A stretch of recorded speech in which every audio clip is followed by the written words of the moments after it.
Hello दोस्तों, स्वागत है आपका हमारे YouTube channel target exam only में।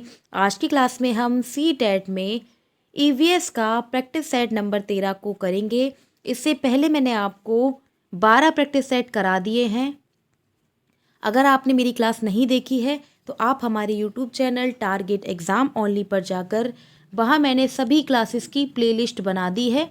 आप प्लेलिस्ट के माध्यम से क्लासेस को देख सकते हैं। और इस प्रैक्टिस सेट की खास बात यह है कि मैं इसमें आपको 2019 से 2024 तक के सभी प्रीवियस ईयर पेपर को करा रही हूँ। और इस क्लास के माध्यम से आपके 30 नंबर पक्के हो जाएंगे। यह हमारी 30 नंबर वाली क्लास है जिसमें हम रोजाना प्रीवियस ईयर क्वेश्चंस को देख रहे हैं। ठीक है, अब हम अपनी क्लास को शुरू करते हैं। पहला क्वेश्चन क्या है? पहला क्वेश्चन है ईवीएस के शिक्षण हेतु प्रभावी शिक्षण अधिगम सामग्री है। इनमें से ईवीएस के शिक्षण के लिए प्रभावी अधिगम शिक्षण सामग्री कौन कौन सी है? तो पहला ऑप्शन क्या है? पहला ऑप्शन है महंगी होनी चाहिए। ऑप्शन बी है शिक्षकों द्वारा स्वयं बनाई जानी चाहिए। ऑप्शन सी है छात्र केंद्रित होनी चाहिए। और ऑप्शन डी है अवैयक्तिक होनी चाहिए। तो क्वेश्चन नंबर 1 का करेक्ट आंसर क्या होगा? तो क्वेश्चन नंबर 1 का करेक्ट आंसर क्या होगा, बताइए। क्वेश्चन क्या था कि ईवीएस के शिक्षण हेतु प्रभावी शिक्षण अधिगम सामग्री कौन सी है? तो इस क्वेश्चन का करेक्ट आंसर हो जाएगा ऑप्शन नंबर सी। कैसी होनी चाहिए? छात्र केंद्रित होनी चाहिए। कैसी होनी चाहिए? छात्र केंद्रित होनी चाहिए। नेक्स्ट क्वेश्चन देखते हैं। क्वेश्चन नंबर 2 क्या है? क्वेश्चन नंबर 2 है अध्यापक ने विद्यार्थियों को बीज से पौधे कैसे उगते हैं पढ़ाने के लिए बीज लाने को कहा। सोहा और तारा अलग अलग आकार के सरसों के बीजों को लेकर आईं। सोहा के बीज तारा के बीजों से बड़े आकार के थे। अध्यापक ने विद्यार्थियों से पूछा कौन से बीज बड़े आकार के पौधे बनाएंगे, तो विद्यार्थियों की निम्नलिखित में से कौन सी प्रतिक्रिया होनी चाहिए? इस क्वेश्चन का करेक्ट आंसर क्या होगा? क्वेश्चन नंबर 2 का आंसर क्या होगा? ऑप्शन ए है बड़े आकार के बीजों से बड़े पौधे। ऑप्शन बी है छोटे आकार के बीजों से छोटे पौधे। ऑप्शन सी क्या है बड़े और छोटे आकार के बीजों से एक जैसे आकार के पौधे उगना। और ऑप्शन डी क्या है बीजों को बोकर देखना पड़ेगा कि कौन से बीज बड़े हैं और कौन से बीज छोटे हैं। तो इस क्वेश्चन का करेक्ट आंसर क्या होगा? क्वेश्चन नंबर 2 का करेक्ट आंसर क्या होगा? तो क्वेश्चन नंबर 2 का करेक्ट आंसर हो जाएगा ऑप्शन नंबर डी। बीजों को बोकर देखना पड़ेगा कि कौन से बीज से बड़े पौधे उगेंगे, यानी कि ऑप्शन नंबर डी करेक्ट हो जाएगा। अगला क्वेश्चन देखते हैं। क्वेश्चन नंबर 3 क्या है? क्वेश्चन नंबर 3 है प्राथमिक स्तर पर प्रयोगात्मक कार्य का महत्व है। क्वेश्चन को एक बार फिर से देखते हैं कि प्राथमिक स्तर पर प्रयोगात्मक कार्य का महत्व है। तो इस क्वेश्चन का करेक्ट आंसर क्या होगा? आंसर बताइए। ऑप्शन ए है प्रयोगात्मक कार्य के निष्कर्ष पर स्पष्ट रूप से केंद्रित होना चाहिए। ऑप्शन बी है जानकारी को लंबे समय तक बनाए रखने में सहायक है। ऑप्शन सी है सीखने की प्रक्रिया में शिक्षक की भूमिका को बढ़ावा देता है। और ऑप्शन डी क्या है छात्रों के भावात्मक पक्ष को बढ़ावा देता है। तो इस क्वेश्चन का करेक्ट आंसर क्या होगा कि प्राथमिक स्तर पर प्रयोगात्मक कार्य कराने पर क्या होगा? ठीक है, तो इसमें निष्कर्ष पर तो जोर नहीं दिया जाएगा। इसी प्रकार से शिक्षक की भूमिका से तो कोई मतलब नहीं, क्योंकि इसमें बच्चे जो शिक्षा होनी चाहिए प्राथमिक स्तर पे वो बाल केंद्रित होनी चाहिए। कैसी होनी चाहिए? बाल केंद्रित होनी चाहिए। और डी ऑप्शन क्या है? छात्रों के भावात्मक क्षेत्र को बढ़ावा देता है। तो ये भी गलत हो जाएगा। इसका करेक्ट आंसर क्या होगा? इस क्वेश्चन का करेक्ट आंसर हो जाएगा ऑप्शन नंबर वी। इस क्वेश्चन का करेक्ट आंसर क्या हो जाएगा? तो इस क्वेश्चन का करेक्ट आंसर हो जाएगा ऑप्शन नंबर बी। जानकारी को लंबे समय तक बनाए रखने में सहायक होना, यानी कि किसी भी कार्य को अगर हम प्रयोगात्मक यानी कि प्रयोग के थ्रू कराते हैं तो बच्चा उसको अच्छे से सीख सकेगा और लंबे समय तक उसके दिमाग में उसकी जानकारी रहती है। ठीक है, तो इस क्वेश्चन का सही आंसर हो जाएगा option number B. Next question देखते हैं। क्वेश्चन नंबर 4 क्या है? क्वेश्चन नंबर 4 है शवाना वर्गीकरण पढ़ाने के लिए एक गतिविधि को संचालित कर रही है। उसने अपने विद्यार्थियों को वस्तुओं को विभिन्न समूहों में रखने को कहा है। रिद्धि ने चाकू और सेब को एक समूह में रखा, सबाना को क्या करना चाहिए? तो इस क्वेश्चन का करेक्ट आंसर क्या होगा? क्वेश्चन के थ्रू पहचानिए कि सही आंसर कौन सा होगा। ऑप्शन ए है रिद्धि से कहना चाहिए कि चाकू क्या है, धातु है और अन्य धातुओं के साथ उन्हें अन्य धातुओं के साथ रखना चाहिए। ऑप्शन बी है रिद्धि से कहना चाहिए कि सेब फल है और अन्य फलों के साथ और जो भी हैं अन्य जो फल हैं उनके साथ सेब को रखना चाहिए। ऑप्शन सी है रिद्धि से कहना चाहिए कि चाकू और सेब को एक साथ एक समूह में रखें, जो गलत है। ऑप्शन डी है रिद्धि से कहना चाहिए कि वो यह समझे वो ऑप्शन डी क्या है कि रिद्धि से कहना चाहिए कि वो समझाए कि उसने चाकू और सेब को एक समूह में क्यों रखा है। तो क्वेश्चन नंबर 4 का सही आंसर क्या होगा? तो क्वेश्चन नंबर 4 का सबसे सुटेबल हमारा ऑप्शन कौन सा है? Option number D. क्या होगा? ऑप्शन नंबर डी करेक्ट हो जाए कि रिद्धि से कहना चाहिए कि वो यह समझाए कि उसने चाकू और सेब को एक समूह में क्यों रखा है। तो ऑप्शन डी करेक्ट हो जाएगा। अगला क्वेश्चन देखते हैं। क्वेश्चन नंबर 5 क्या है? क्वेश्चन नंबर 5 है क्वेश्चन नंबर 5 क्या है? क्वेश्चन नंबर 5 है कथन ए तथा कथन आर को ध्यान से पढ़ें तथा निम्नलिखित प्रश्नों का उत्तर दें।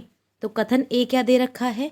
कथन ए दे रखा है रेशम कीट अपनी मादा को उसकी गंध से कई किलोमीटर दूर से ही पहचान लेते हैं। कथन 2 क्या है?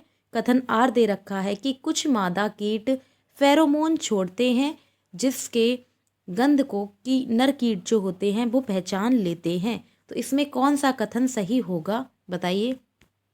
क्वेश्चन नंबर 5 का करेक्ट आंसर क्या होगा कि रेशम के जो कीट होते हैं वो अपनी मादा की गंध से कई किलोमीटर दूर से ही पहचान लेते हैं।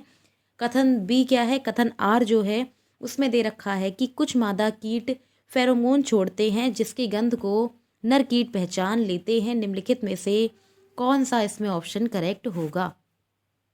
तो इसमें हमारे दोनों कथन जो हैं वो सही हो जाएंगे। तो यानी कि करेक्ट आंसर क्या होगा? करेक्ट आंसर होगा ऑप्शन नंबर सी। ए और आर दोनों सही हैं और आर ए की सही व्याख्या करता है। तो इस क्वेश्चन का करेक्ट आंसर क्या हो जाएगा? क्वेश्चन नंबर 5 का करेक्ट आंसर हो जाएगा option number C. Next question देखते हैं। क्वेश्चन नंबर 6 क्या है? क्वेश्चन नंबर 6 है निम्नलिखित में से कौन बाल केंद्रित रणनीतियों को सबसे अच्छा दर्शाता है? इसमें हमें बाल केंद्रित रणनीतियों के बारे में बताना है कि इसमें कौन सबसे अच्छा प्रदर्शन करता है। इस क्वेश्चन का करेक्ट आंसर क्या होगा? ऑप्शन ए है चर्चा करना, ऑप्शन बी है प्रदर्शन करना, ऑप्शन सी है व्याख्या करना और ऑप्शन डी क्या है? सर्वेक्षण, यानी कि सर्वे के थ्रू बच्चों को क्या करना? सिखाना। तो इस क्वेश्चन का करेक्ट आंसर क्या होगा? इस क्वेश्चन का करेक्ट आंसर होगा चर्चा और सर्वेक्षण। क्या होगा? चर्चा और सर्वेक्षण, यानी कि सही ऑप्शन क्या हो जाएगा? सही ऑप्शन हो जाएगा ऑप्शन नंबर बी। ए और डी दोनों सही। क्या होगा? ए और डी दोनों सही। तो इस क्वेश्चन का करेक्ट आंसर क्या हो जाएगा? करेक्ट आंसर हो जाएगा option number B. Next question, question number 7 क्या है? क्वेश्चन नंबर 7 है आप चाहते हैं कि छात्र सहपाठी शिक्षण रणनीतियों।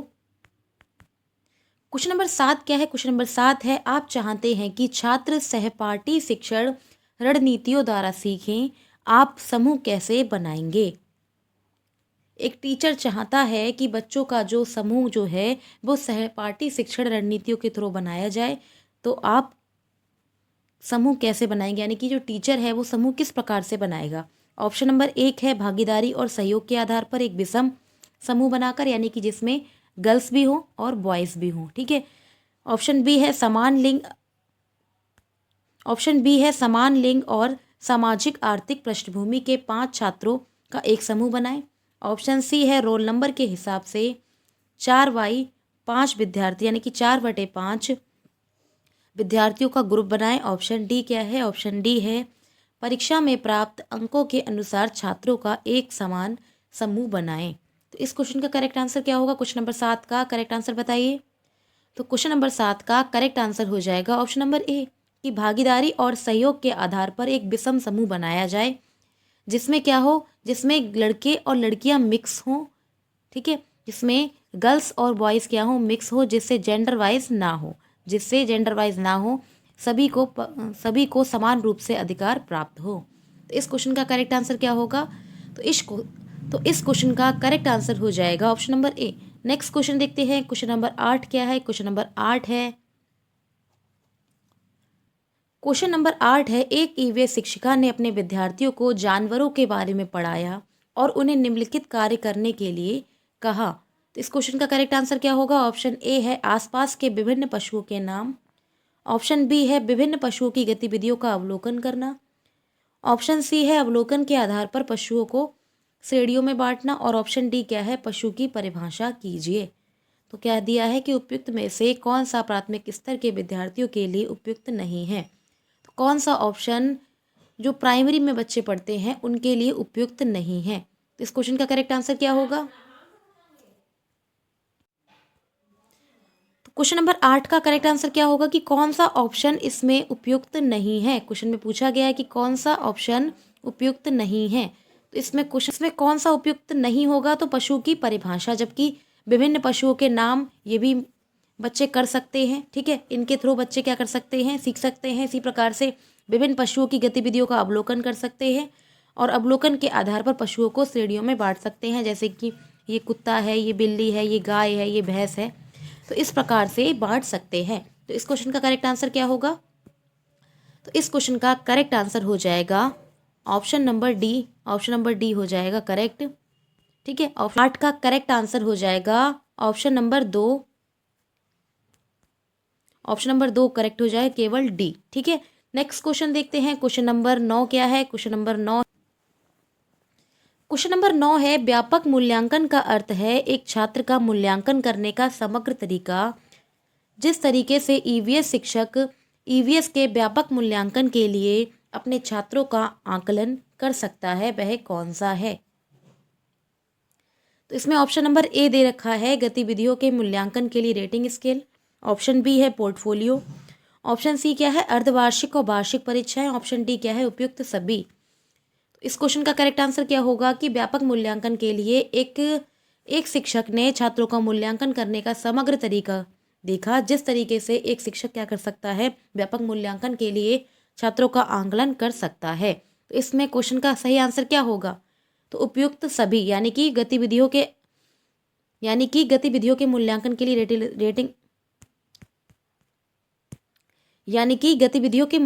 लिए वे रेटिंग स्केल का प्रयोग भी कर सकता है, पोर्टफोलियो और अर्धवार्षिक परीक्षाओं के माध्यम से वह आकलन को कर सकता है। तो इसका करेक्ट आंसर हो जाएगा ऑप्शन नंबर डी, उपयुक्त सभी। नेक्स्ट क्वेश्चन देखते हैं। क्वेश्चन नंबर 10 क्या है? क्वेश्चन नंबर 10 है, निम्नलिखित कथनों को ध्यान पूर्वक पढ़िए। कथन 1 क्या दे रखा है? कथन 1 दे रखा है, ईवीएस पाठ्यक्रम को 6 थीम में बांटा गया है, जिसमें से जल है, आपसी संबंध है, भोजन है, यातायात, आवास, वस्तुएं कैसे कार्य करती हैं। ठीक है, और कथन 2 क्या दे रखा है? कथन 2 दे रखा है, ईवीएस की थीम बच्चों के जीवन के बहुत करीब है। तो इस क्वेश्चन का करेक्ट आंसर क्या होगा? बताइए, कथन कौन सा सही होगा, कौन सा गलत होगा? तो इसमें कथन जो 1 है उसमें 6 थीम तो हैं, लेकिन जल, भोजन, यातायात, आवास है, लेकिन आपसी संबंध नहीं है। तो ये हमारा ऑप्शन गलत हो जाएगा। कथन 2 है, ईवीएस की थीम बच्चों के जीवन के बहुत करीब होती है। तो ये कथन जो है हमारा सही हो जाएगा। तो इस क्वेश्चन का करेक्ट आंसर क्या होगा? क्वेश्चन नंबर 10 का करेक्ट आंसर क्या होगा? तो क्वेश्चन नंबर 10 का करेक्ट आंसर हो जाएगा ऑप्शन नंबर बी। क्या हो जाएगा? Option number B. कथन 1 गलत है और कथन दूसरा सही है, यानी कि क्वेश्चन नंबर 10 का करेक्ट आंसर हो जाएगा option number B. Next question देखते हैं। क्वेश्चन नंबर 11 है, पोचमपल्ली अपनी खूबसूरती से डिज़ाइन की गई चमकीली रंग की साड़ियों और विशेष बुनाई के लिए प्रसिद्ध है, जिसे पोचमपल्ली भी कहा जाता है। यह इसका एक हिस्सा है। तो कहाँ, किस क्षेत्र में, किस राज्य में पोचमपल्ली की साड़ियाँ बनाई जाती हैं? ऑप्शन ए है महाराष्ट्र, ऑप्शन बी है तेलंगाना, ऑप्शन सी है तमिलनाडु और ऑप्शन डी क्या है? कर्नाटक। इस क्वेश्चन का करेक्ट आंसर क्या होगा? मैंने अपने पिछले प्रैक्टिस सेट में भी ये क्वेश्चन डिस्कस कराया है। तो इस क्वेश्चन का करेक्ट आंसर क्या होगा? आंसर बताइए। तो पोचमपल्ली जो साड़ियाँ होती हैं वो किस राज्य में बनाई जाती हैं? तो इसका करेक्ट आंसर हो जाएगा ऑप्शन नंबर 2। तो इस क्वेश्चन का करेक्ट आंसर हो जाएगा ऑप्शन नंबर 2, तेलंगाना। पोचमपल्ली साड़ियाँ जो होती हैं वो तेलंगाना में बनाई जाती हैं। ऑप्शन बी करेक्ट हो जाएगा। अगला क्वेश्चन देखते हैं। क्वेश्चन नंबर 12 क्या है? क्वेश्चन नंबर 12 है, डॉक्टर मरीजों के मलेरिया की पहचान के लिए खून की जांच कराने के लिए निर्देशित करते हैं खून की जांच से। क्या निर्देशित करते हैं? खून की जांच कराने के बाद क्या पता चलता है? ऑप्शन ए है, उसमें मादा मच्छर के अंडों की उपस्थिति का पता चलता है। ऑप्शन बी है, उसमें उपस्थित जीवाणुओं का पता चलता है। ऑप्शन सी क्या है, रक्त में हीमोग्लोबिन के स्तर का पता चलेगा। और ऑप्शन डी है, उसमें उपस्थित आयरन तत्व की मात्रा का पता चलेगा। तो क्वेश्चन नंबर 12 का करेक्ट आंसर क्या होगा? क्वेश्चन नंबर 12 का करेक्ट आंसर बताइए। तो क्वेश्चन नंबर 12 का करेक्ट आंसर हो जाएगा ऑप्शन नंबर बी। क्या हो जाएगा? ऑप्शन बी करेक्ट हो जाएगा कि उसमें उपस्थित जीवाणुओं का पता चलेगा। अब क्वेश्चन पूछा जा सकता है आपके एग्जाम में कि मलेरिया के इलाज के लिए किस दवाई का प्रयोग करते हैं? तो सिनकोना की छाल। क्या होता है? सिनकोना की छाल के माध्यम से इसका इलाज किया जाता है। किससे? सिनकोना एक वृक्ष होता है, उसकी छाल से इसका इलाज किया जाता है, उससे दवाई बनाई जाती है। नेक्स्ट क्वेश्चन देखते हैं। क्वेश्चन नंबर 13 क्या है? क्वेश्चन नंबर 13 है, निम्नलिखित में से कौन सा समूह प्राथमिक स्तर पर ईवीएस के थीमों को दर्शाता है? ऑप्शन ए है परिवार, मित्र, यात्रा और प्राकृतिक संसाधन। ऑप्शन बी क्या है? आश्रय, यातायात, चीज़ें जो हम बनाते हैं और करते हैं। ऑप्शन सी क्या है? मौसम, जल, यात्रा। और ऑप्शन डी क्या है? भोजन, पदार्थ और आश्रय। तो इस क्वेश्चन का करेक्ट आंसर क्या होगा? यहाँ पर प्राथमिक स्तर की थीम्स दे रखी हैं और इसमें कौन सा ऑप्शन करेक्ट होगा जिसमें थीम्स जो होंगी, जिसमें 6 थीम में से कोई थीम, जिसमें से 6 थीमों में से थीम होंगी। तो पहला ऑप्शन क्या है? परिवार, मित्र और यात्रा, ये दोनों तो हैं, जबकि जबकि प्राकृतिक संसाधन नहीं है। ऑप्शन सी क्या है? मौसम, जल, यात्रा, तो इसमें मौसम नहीं है। भोजन, पदार्थ, आश्रय, तो इसमें पदार्थ नहीं है। ठीक है, तो इस क्वेश्चन का करेक्ट आंसर क्या होगा?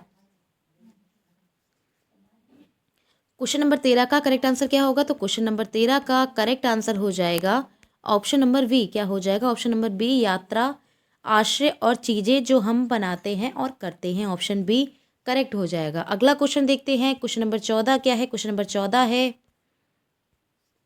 दिए गए कथनों को ध्यानपूर्वक पढ़िए और सही विकल्प को चुनिए। कथन एक क्या दे रखा है? कथन एक दे रखा है, जाइलम जल और खनिज जड़ों से पौधों के बाकी हिस्सों तक पहुंचता है। जाइलम के द्वारा जल यानी कि पानी और खनिज जड़ों के माध्यम से क्या पहुंचता है? बाकी हिस्सों में पहुंचता है। कथन बी क्या दे रखा है कि फ्लोएम भोजन को पत्तियों से पौधों के विभिन्न भागों में स्थानांतरित करता है। इस क्वेश्चन का करेक्ट आंसर क्या होगा? इसके बारे में तो आपको पता ही होगा। तो क्वेश्चन नंबर 14 का करेक्ट आंसर बताइए। तो क्वेश्चन नंबर 14 का करेक्ट आंसर हो जाएगा ए और बी, पहला कथन और दूसरा कथन दोनों सही। तो इस क्वेश्चन का करेक्ट आंसर हो जाएगा ऑप्शन नंबर सी। तो इस क्वेश्चन का करेक्ट आंसर हो जाएगा ऑप्शन नंबर सी, ए और बी दोनों सही। तो ऑप्शन सी करेक्ट हो जाएगा। अगला क्वेश्चन देखते हैं। क्वेश्चन नंबर 15 क्या है? क्वेश्चन नंबर 15 है, क्वेश्चन नंबर 15 दे रखा है, कक्षा 5 की ईवीएस की शिक्षिका नीना अपने छात्रों को एक समूह दत्त असाइनमेंट देती है कि उन्हें पास के कृषि फार्मों का दौरा करना है और कृषि के दौरान किसानों द्वारा उपयोग किए जाने वाले उपकरणों और उनके द्वारा उगाई जाने वाली फसलों के बारे में जानकारी प्राप्त करनी है। उन्हें फोटो को कलेक्ट कर रिपोर्ट तैयार करनी है। यह कौन से प्रक्रिया कौशल और संकेतन के लिए संकेतक यहाँ कौन से प्रक्रिया कौशल और सीखने के संकेतन शामिल हैं? तो इस क्वेश्चन का करेक्ट आंसर क्या होगा? क्वेश्चन नंबर 15 का करेक्ट आंसर क्या होगा? आंसर बताइए। आंसर बताइए आप सभी लोग।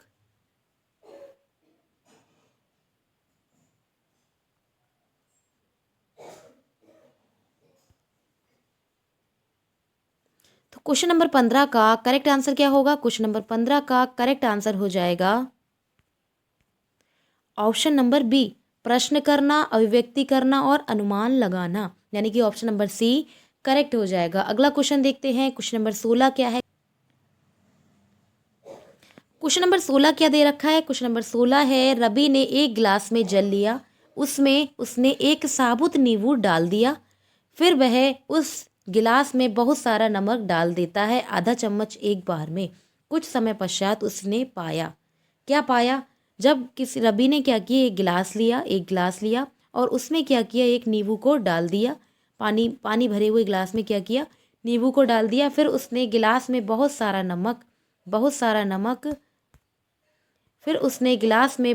नमक डाल दिया। ठीक है, अब उसमें क्या रिजल्ट वह पाता है, इसमें आंसर बताइए, क्या रिजल्ट पाएगा वो? पहला ऑप्शन क्या है? पहला ऑप्शन है नींबू जल में फट जाता है। ऑप्शन बी है नींबू जल के गिलास के बीच में रह जाता है।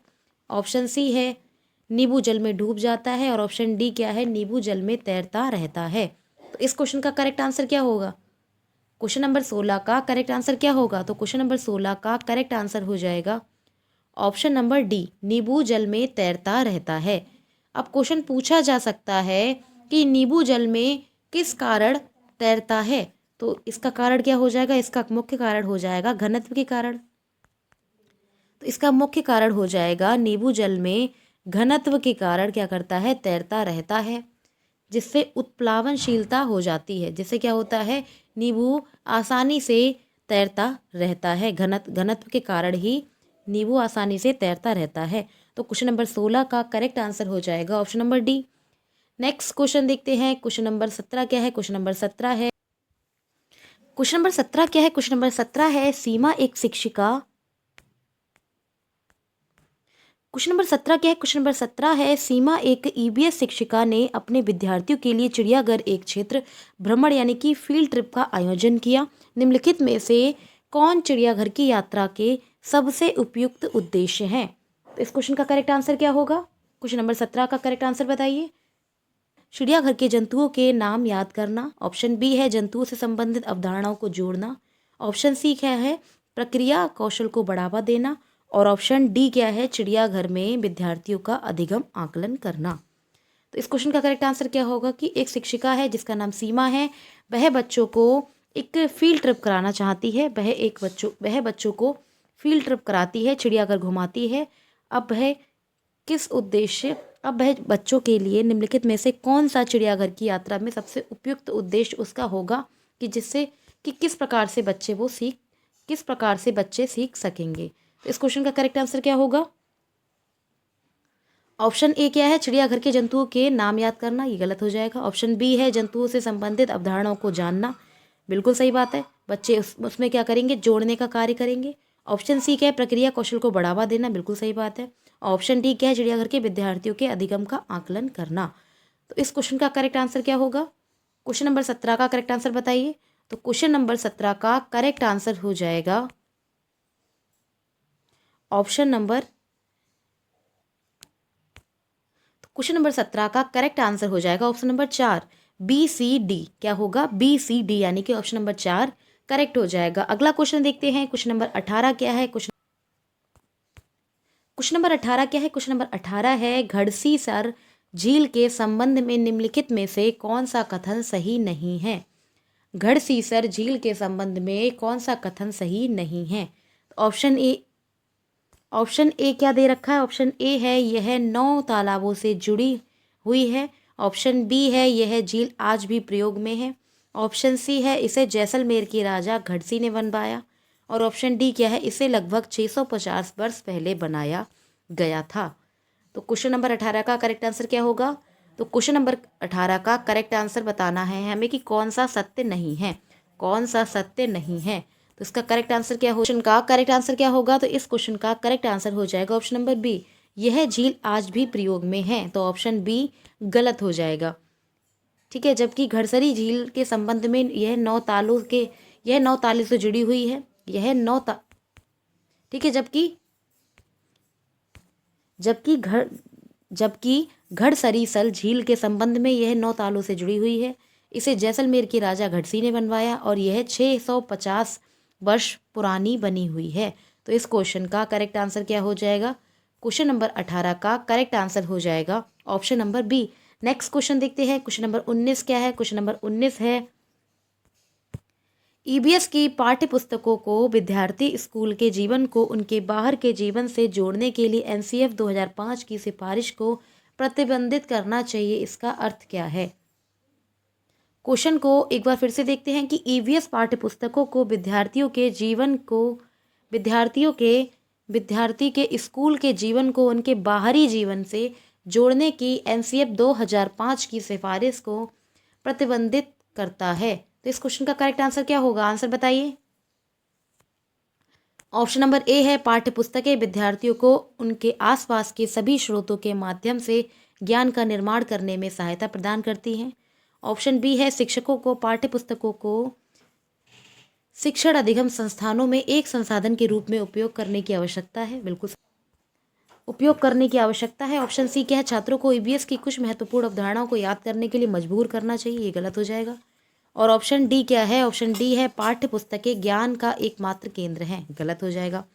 तो इस क्वेश्चन का करेक्ट आंसर क्या होगा, क्वेश्चन नंबर 19 का करेक्ट आंसर क्या होगा। तो क्वेश्चन नंबर 19 का करेक्ट आंसर हो जाएगा ऑप्शन नंबर ए। क्या होगा, करेक्ट आंसर हो जाएगा option number A,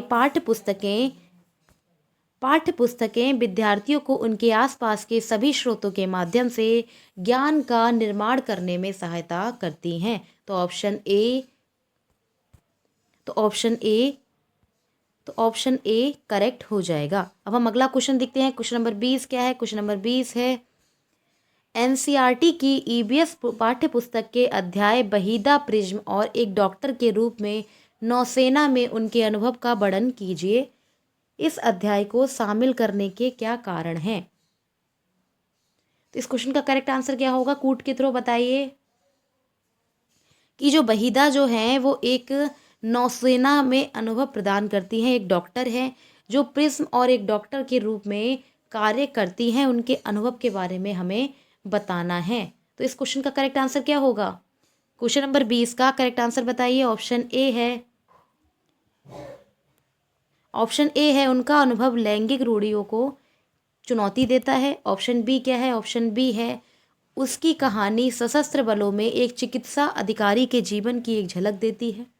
option C है, यह समझना कि प्रिज्म 7 रंगों को दर्शाता है। और ऑप्शन डी क्या है, ऑप्शन डी है, उसके सामने आने वाली कठिनाइयों और उनसे निपटने के तरीकों को समझना। तो क्वेश्चन नंबर 20 का करेक्ट आंसर क्या होगा। तो इस क्वेश्चन का करेक्ट आंसर क्या होगा, ऑप्शन ए है, उनका अनुभव लैंगिक रूढ़िवादियों को चुनौती देता है, ये करेक्ट हो जाएगा। ऑप्शन बी है, उसकी कहानी सशस्त्र बलों में एक चिकित्सा अधिकारी के जीवन की झलक को देती है, ये भी करेक्ट हो जाएगा। ऑप्शन डी क्या है, उसके सामने आने वाली कठिनाइयों और उनसे निपटने के तरीकों को समझना, बिल्कुल सही बात है। और ऑप्शन सी है, यह समझना कि प्रिज्म 7 रंगों को दर्शाता है, तो यह गलत हो जाएगा। इस क्वेश्चन का करेक्ट आंसर क्या होगा, तो इस क्वेश्चन का करेक्ट आंसर हो जाएगा ऑप्शन नंबर बी। क्या हो जाएगा, ऑप्शन नंबर बी, यानी कि बी, डी और ए तीनों सही। क्या होगा, बी, डी और ए तीनों सही, यानी कि ऑप्शन नंबर बी करेक्ट हो जाएगा। ठीक है, तो आज की क्लास को हम यहीं ख़त्म करते हैं।